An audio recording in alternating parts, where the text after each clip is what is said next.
वरळीमध्ये भाजप विरुद्ध शिवसेना ठाकरे पक्ष असा सामना रंगलेला पाहायला मिळालेला आहे। वरळीत भाजप शिवसेना ठाकरे पक्षामध्ये राडा झालाय।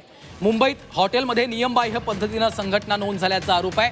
कामगार युनियनवरून हा जोरदार राडा झालेला आहे। वरळीमध्ये पोलिसांचा मोठा बंदोबस्त देखील तैनात करण्यात आला। वरळीत भाजप आणि शिवसेना ठाकरे पक्ष आमने सामने आलेले आहेत।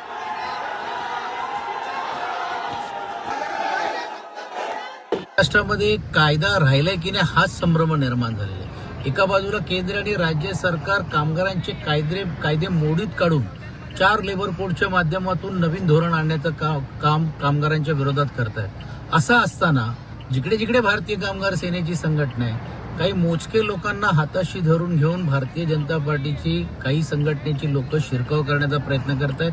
हा केवळवाणी प्रयत्न ताजमध्ये झालं, आता त्याचाच एक भाग म्हणून सेंट रिजिसला करण्याचा प्रयत्न होतोय।